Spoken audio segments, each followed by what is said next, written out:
I'm going to introduce Tony.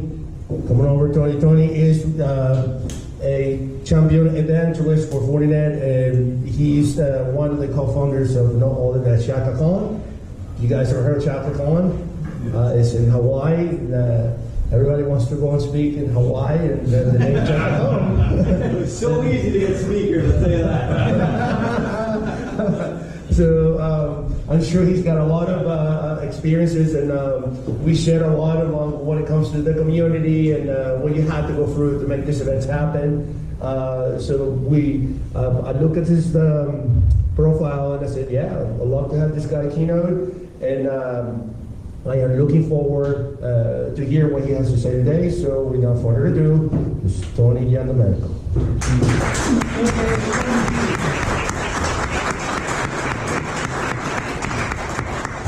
Thanks. I thought it was pretty impressive that everyone kind of showed up here only kind of 15 minutes or so before it was actually supposed to start. Usually out in Hawaii, it's a lot longer. It's Hawaii time. I was telling them before, I said, if I want them there at 10, I'm telling them they're going to be there at 9. And eventually they're actually there. So real quick, just kind of a show of hands. I asked like what the audience is as far as kind of technical level and kind of where they sort of sit. Is everybody here like super technical? No. Awesome. Because my presentation is a little bit kind of higher level. It's more 101 on some Mitre attack stuff. So, so again, my name is Anthony Giandomenico. You call me Tony G because no one here can pronounce or spell my last name. I couldn't do it to the 5th grade, but I got it nailed down now. Awesome. So let me just kind of get my presentation up here. I'm actually going to turn my Wi-Fi off as well. The hacker conference, I can have all.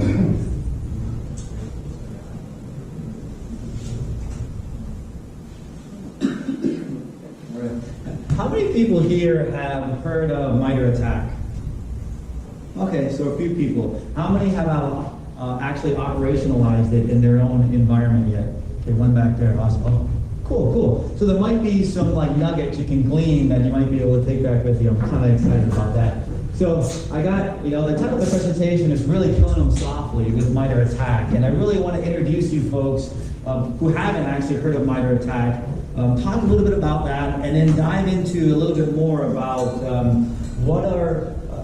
how do you actually take advantage of that Mitre attack knowledge base. At a high level, talk about the problem. I have a few slides to talk about some of the high level trends, so bear with me as I go through this, because I'm kind of setting up what the overall problem is, at least what I think. And then introduce Mitre attack, and then talk about how do you take that and then operationalize it in your own environment. And then a couple neat things that I think you're starting to see some vendors do by creating these threat actor playbooks, and talk a little bit about once you start to understand Mitre and these types of techniques, you can start to understand some dependencies within each one of them. I think that's going to be beneficial in maybe 3 to 5 years. So this is a little bit about me here. I've been in the business now for about 30 plus years or so. Gosh, I wish I had hair, but I don't anymore. But the good thing is bald is in from what I hear, so I'm kind of fitting right in there. This is my first time on a vendor gig. I've been with Fortinet for about 5 years or so, but most of my experience has really been around security consulting. I had a security consulting practice that did the whole full security lifecycle, from penetration testing to security assessments to remediation. I built a couple security operations centers, and then we had some incident response there. I had the fortunate opportunity of spending most of those years out in Honolulu, Hawaii, where I ended up having that organization there. I sold it to my business partners. They turned around and sold it to FireEye. So most of my folks that I kind of work with at FireEye, I eventually ended up at Fortinet. And of course, the whole kind of ShakaCon thing. So that's the corporate version of me, but really, I'm kind of an island boy at heart, and that's really who I am. How many people have been to the islands before? Oh, beautiful place, huh? You either love it or you hate it. I found that I spent about 3 or 4 years there originally because I was in the military, and that's how I got to know this or kind of experience Hawaii. So talk a little bit about the problem here, and I'm going to go through some of these sort of threat trends here. Now, I'm not sure how well you all are following some of the actual different types of threat trends that we're kind of seeing happen over the last few years, but you guys know the cybercrime ecosystem, right? How elaborate that is, and I think it's the affiliate program that's really driving the volume of a lot of different threats these days. But in the cybercrime ecosystem, typically, a lot of this stuff has been very opportunistic. It's the spray and pray, type approach, right?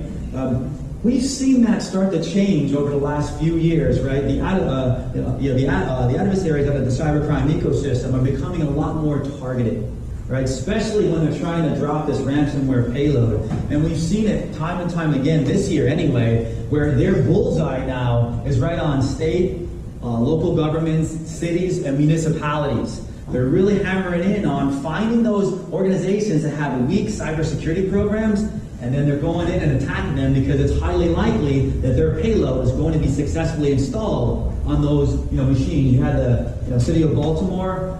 You had a whole bunch of cities out in Florida actually get hit. One city was caught with their pants down so bad that they ended up having to pay $600,000 for the ransom. Of course, nobody says, hey, you should be actually paying the ransom, but at the end of the day, when it comes down to dollars and cents, sometimes it just makes, sense to pay the ransom, and they actually did that.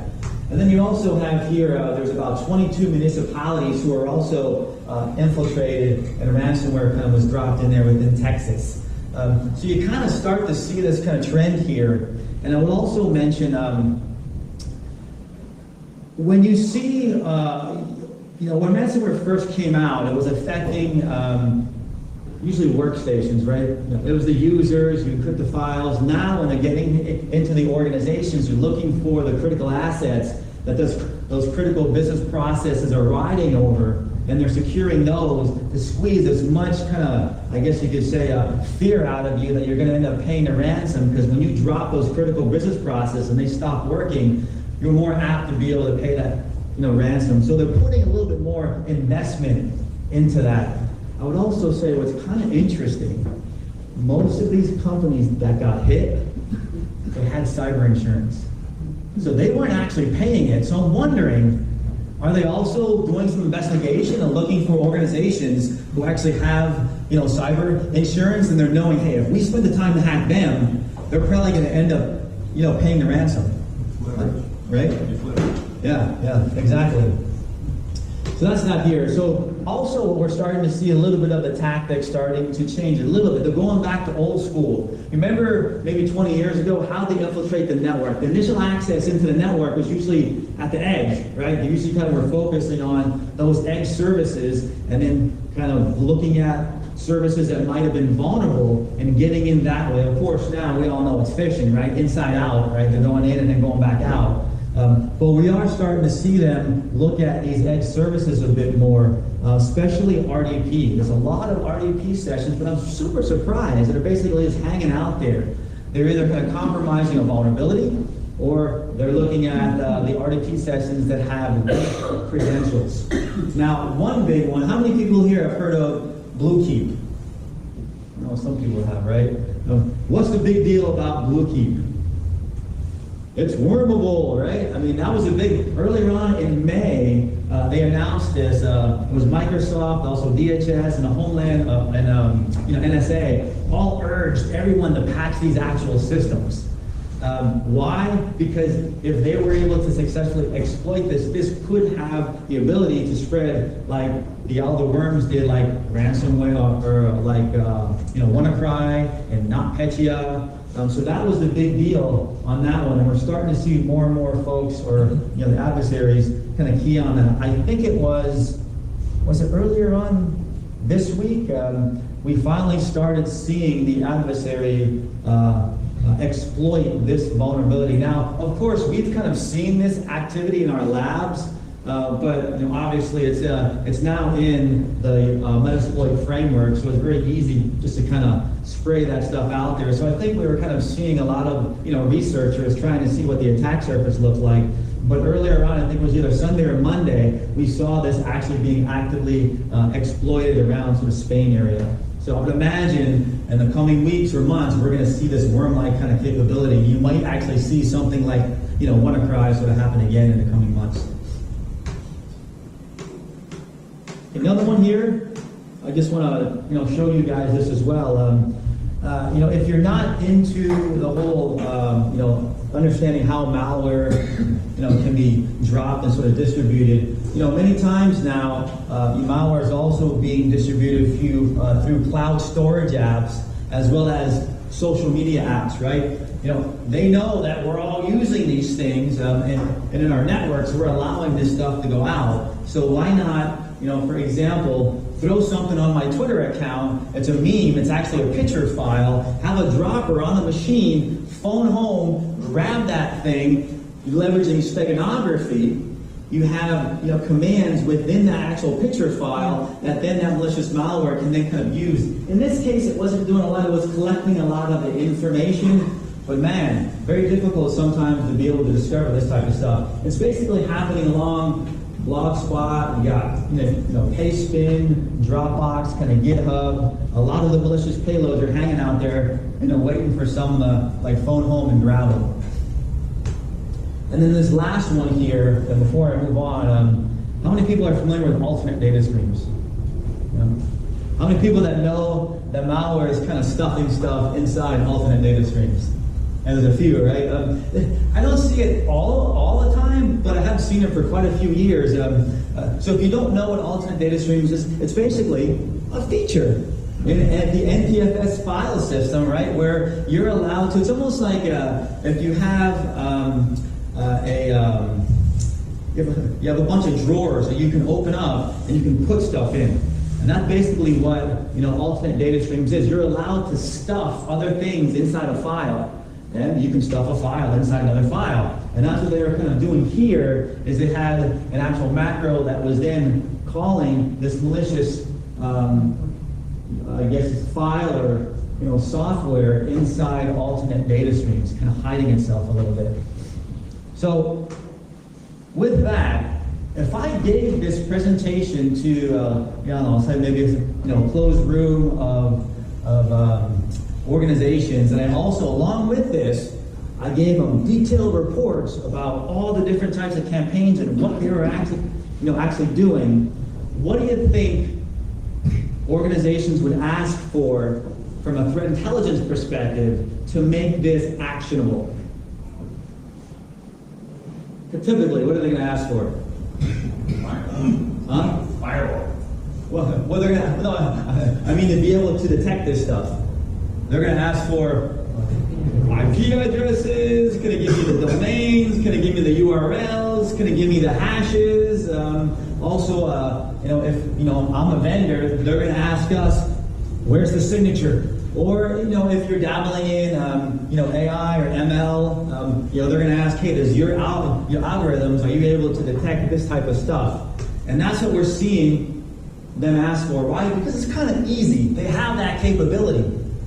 But as you move up the stack, you can kind of see, this is kind of the pyramid of pain here, if you guys are familiar with what that actual pyramid is.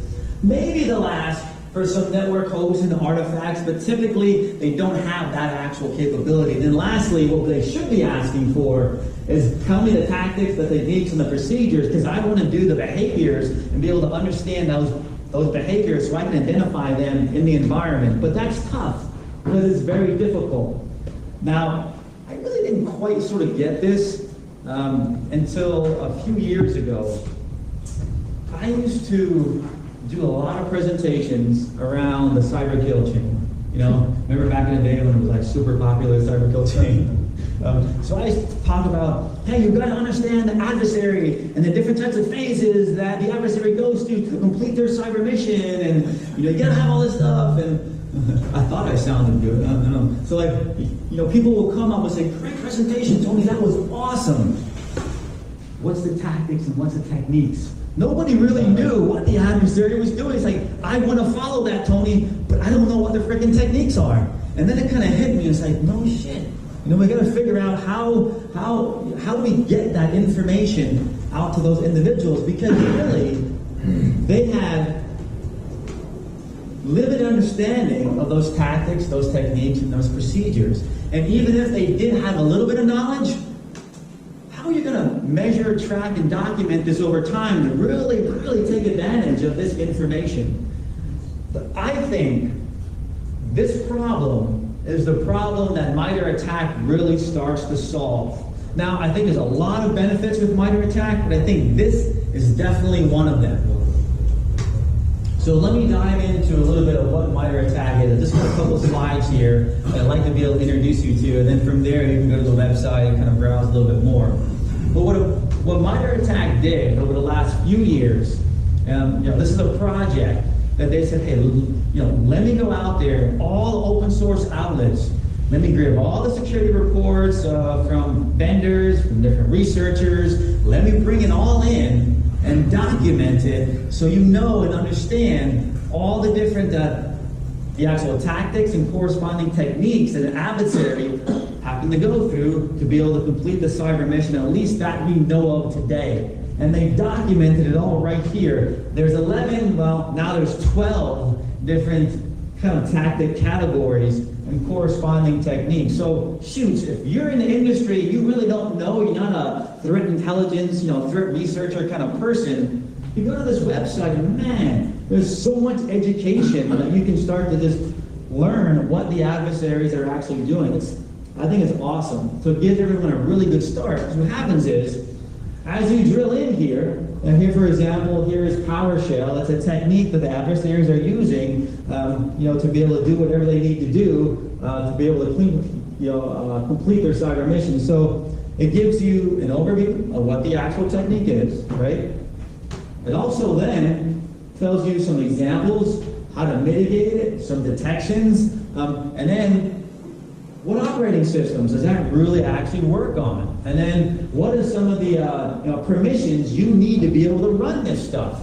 Even what are the logs that you need to grab so that you can actually detect when this is actually happening in your environment? I tell you, it's a wealth of information that now allows you to really get started in being able to identify how your security posture fares up against some of these real-world attacks that are happening out there today. So with that, what I want to do right now is walk you guys through how do we take advantage of this Mitre ATT&CK information, this knowledge base. How do we make it actionable and really start to operationalize it in our own environment?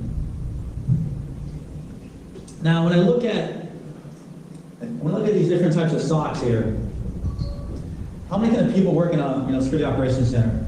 I know you do. Anybody else? What are the one things that you need to have in a SOC? You need to have use cases. What are you going to be monitoring, right? And I think here, if you don't know what a use case is, it's basically some logical,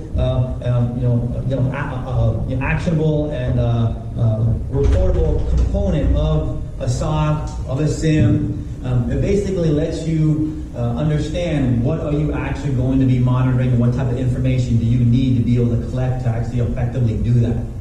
Now, one thing that I do when I walk into certain organizations is I ask them, hey, what are you monitoring? Guess what response I get? Not all of them, but some of them. I'm monitoring malicious activity. I said, no. Let me be more specific. What are you monitoring? And I get the same thing. I'm monitoring malicious activity. And I think the problem is we rely so heavily on these security controls that we're buying from the vendors. We just kind of assume, hey, we're going to take the default rules. Maybe there's a little bit of false tuning in there. And then basically they kind of sit and forget. It's almost like they're on autopilot, right? And we know how sometimes when you're driving a car on autopilot, sometimes it doesn't end up very well.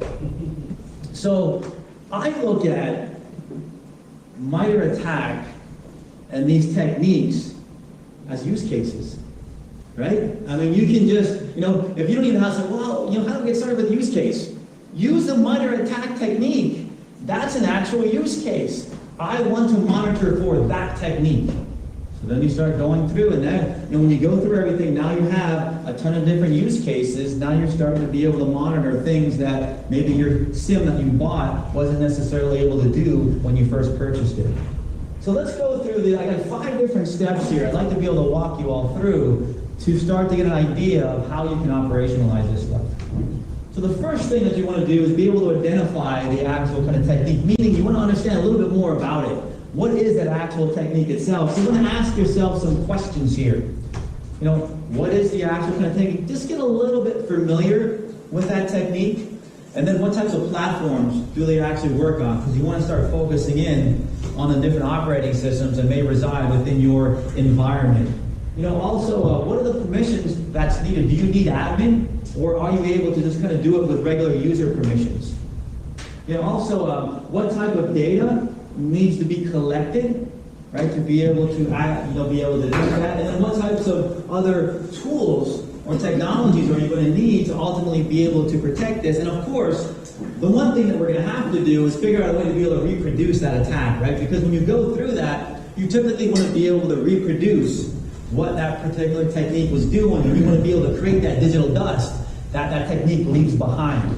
Now, if you start answering these questions on all the different sort of techniques first, that might save you a lot of time, because you might go through that and say, shit, I'm not collecting any of the right data that I need. So you might actually get a lot of really good insight into how you measure up against these techniques by just asking the questions on all these different techniques. But let's say you go through that, and now some of the things that I get asked a lot is, what's the selecting process? There's so many techniques, close to 300. Where do I start? I talked to a variety of people who have operationalized this, and you know, some will just start in the upper left-hand corner and go all the way through, which I guess is fine. What I recommend, one, is to do it in phases, because you want to get some quick wins. And when you start out in that phase 1, when you go through this process, you're going to realize that, okay, the technique's there, it gives you good information, but there's a lot of variations of the way the adversaries can execute that technique. And it may take some time. But when you look at, for example, persistence, it's kind of static. You know, it's a little bit easier for you to be able to detect that. So I would start out with the whole kind of persistent tactic and walk down all those actual techniques. That would be phase 1. Get some quick wins, and then you can kind of go through phase 2, phase 3, phase 4.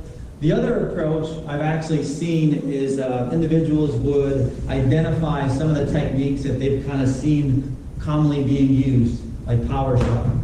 You know, so then they kind of figure out how they can actually be able to detect, you know, PowerShell being used in a nefarious way. Of course, you're going to want to actually document some of this stuff here, right? There's a variety of different sort of things that you can do. Yeah, you know, if you don't have anything, you can always use, you know, good old Excel. Starts off, Excel's going to be fine. 6 months, you know, to a year into it, you're going to hate Excel. You're going to wish you did something else. But at least it's a good place to start. Mitre has something out there called this Attack Navigator. That may help a little bit.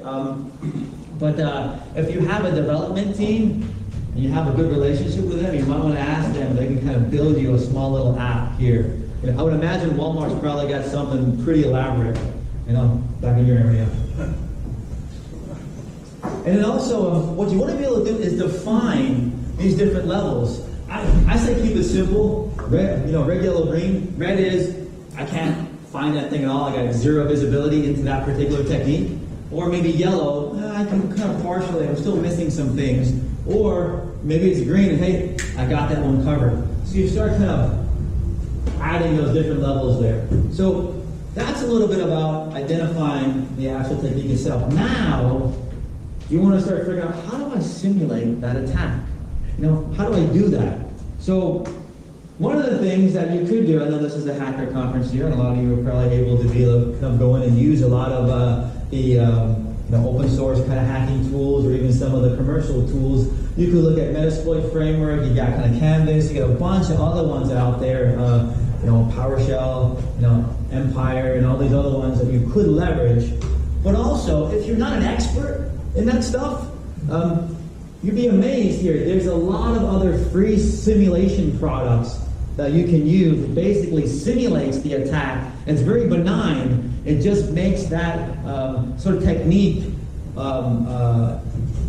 produce the log. And that's really what you want. You want to actually be able to produce the action. And then you can kind of figure out if you're able to detect it or not.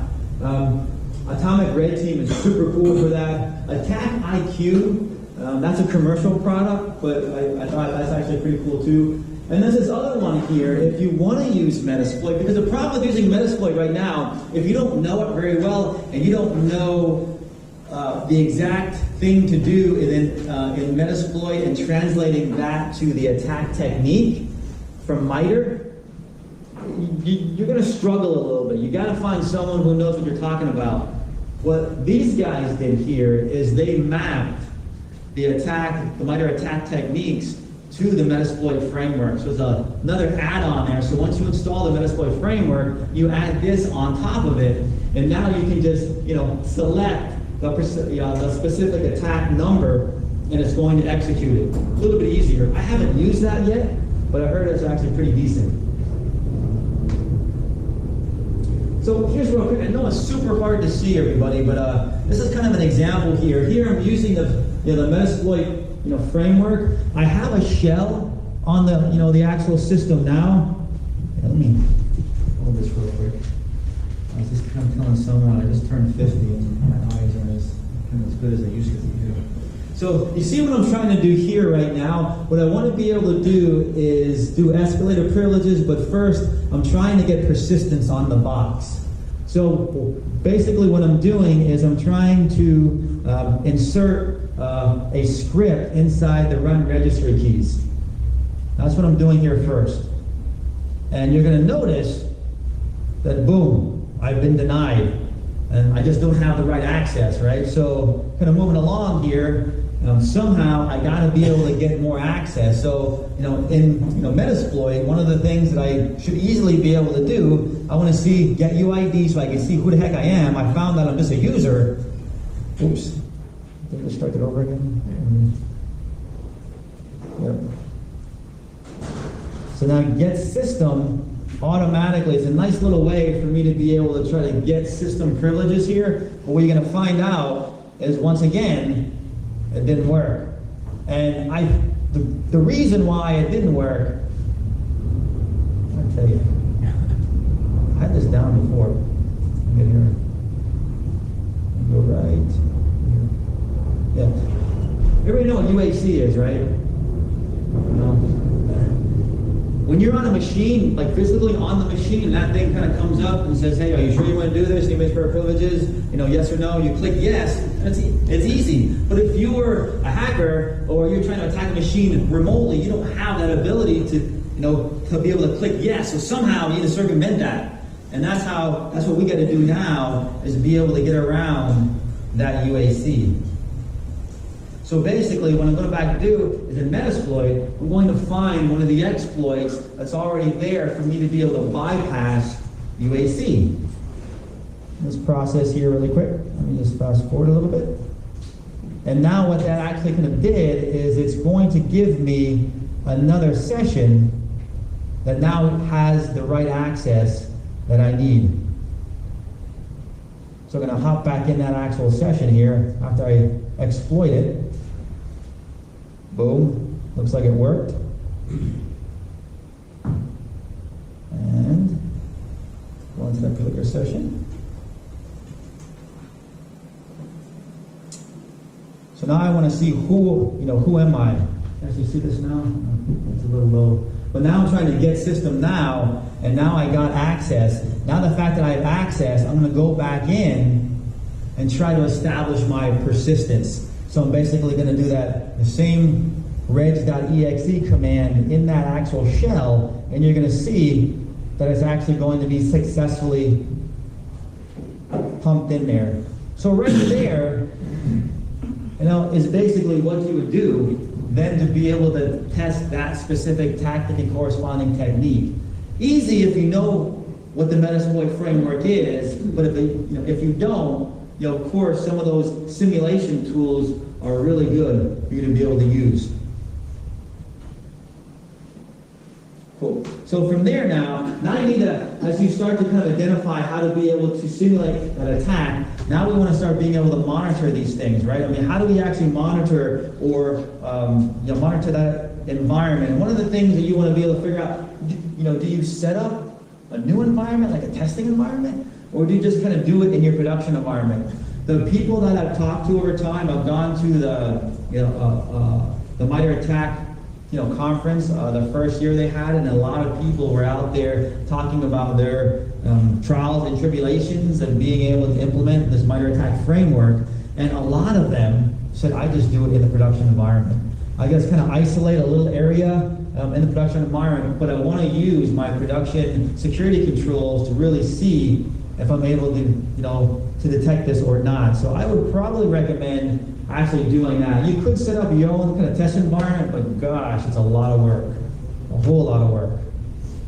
Maybe it's even a hybrid environment.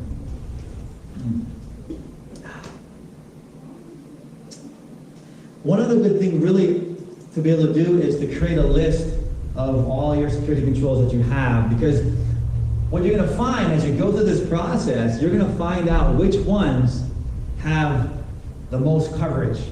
And you're going to find out which ones have you purchased that gave you the most bang for your buck. So having this knowledge with Mitre ATT&CK is going to give you folks, the actual consumers, a lot more leverage.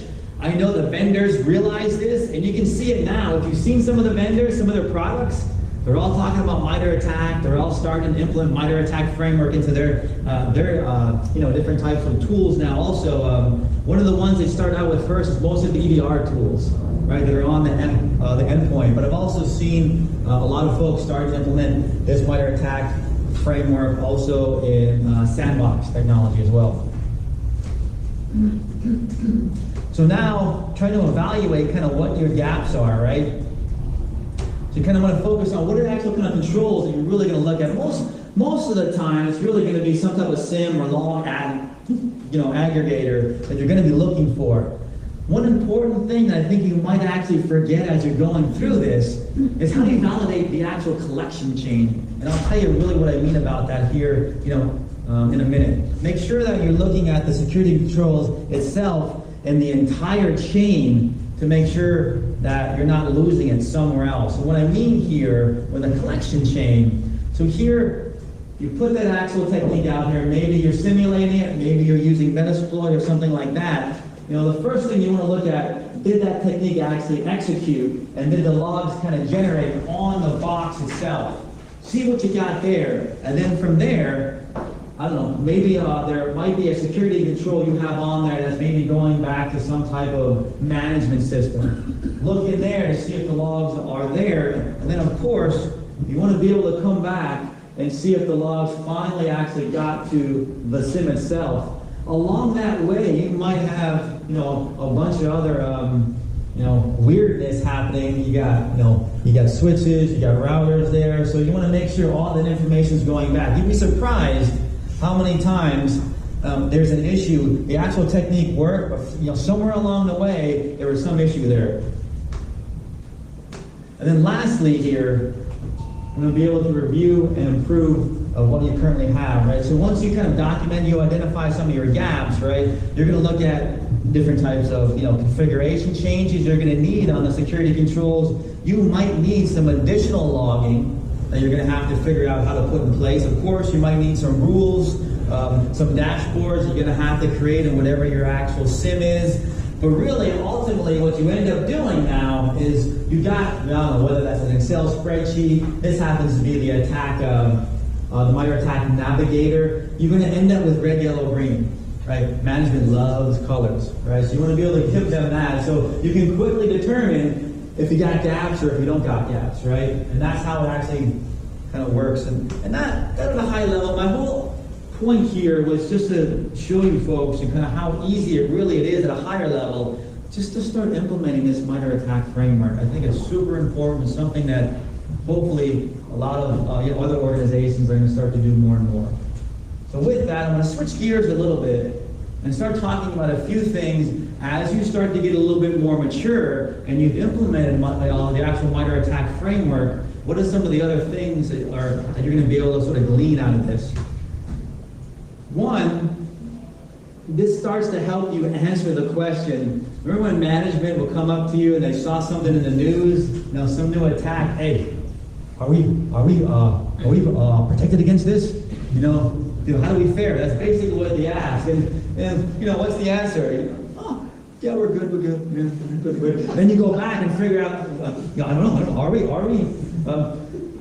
Having this Mitre attack framework in there, I think gives you a little bit more of the ability to be able to do that. And there's a couple things that are happening right now in the industry. One, besides us, there's other vendors now, especially part of the Cyber Threat Alliance, where we're creating these threat actor playbooks. And it's basically, collection of different types of, techniques and tactics, overall steps an adversary would go through. So when we do our research, we're mapping that stuff back to Mitre.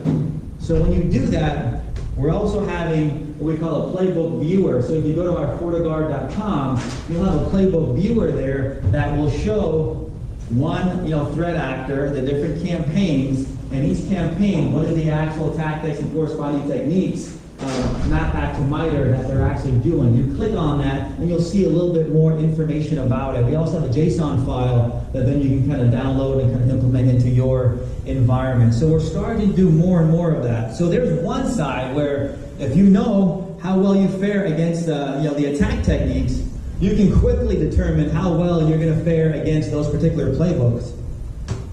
At the same token, if there hasn't been a playbook out there yet for this specific attack that maybe management is asking about, it's really not that difficult. Once you get a good understanding of what the actual TTPs are, then you can start to look at whatever research is out there and you can do your own mapping. In this case, this is something last year, this is one of the orange worm attacks. They're kind of focused on a lot of the healthcare, industry. And you can basically map out a lot of this. It's not that difficult to do, and then you can start diving in a little bit more to these actual kind of techniques. In this case, it looks like the execution, they were using RenDLL32 to register that malicious DLL into memory. From a persistence perspective, they basically would start a new service, they give it that actual display name, and they're basically they're executing that malicious kind of payload so it can survive different reboots. And then you go on and on here, where basically what they were doing is they were trying to discover things that were on the box. They were doing a lot of collections. So can you actually detect when CMD is spawned and they're running netshare, net accounts, system info, IP config? Can you detect that type of stuff? And as you go through all of that, and of course here, moving laterally, they're using Windows, admin shares to copy their malware from system to system. You go through that, you document it, you go through, and then because you understand what your capabilities are, now you've got the red, yellow, green here. You can actually see how well you fare up against that particular adversary. My point here is now you come back to management with a little bit more detailed information, and you can say, you know what, we do pretty decent, but you know what, over here, we're totally blind. You know how that also helps? Come budget time, when you want the money to get that particular type of tool, you can say, hey, look, you asked me about all this stuff. We don't, we're blind in this area. They might be more apt to be able to give you the money, to go buy that actual tool. And now closing it up here, I'm just going to finish out the presentation a little bit. Now, once you start to identify and you know these actual techniques, because they are a standard and there's now a common language, we can start to identify some of the attack dependencies. Now, folks that have been in this industry, you're doing IR now and what have you probably get a little sense of what is happening now, because if you're doing cyber threat hunting, you probably already know some of the dependencies, but the majority of folks really don't. There was something, I was in Scotland, and we did, I was at the first conference in Scotland, and this guy, Andy Applebaum, he's a part of the Mitre Attack Project. He gave this really neat presentation on looking at the different types of dependencies with these actual techniques. And of course, I think we all know this, but no technique is rarely executed and stands alone. You're not just going to find one technique. You're going to see that one technique run, and there's probably a couple techniques that would probably happen before, And you're going to know a few of the actual techniques that the adversary then has to do, to move forward. If you start to understand that stuff, you know that there's going to be usually a chain of, I guess, common techniques that you're going to continue to actually see. And then once you understand that, it's going to help you prepare your defenses, I think, a little bit more. Right?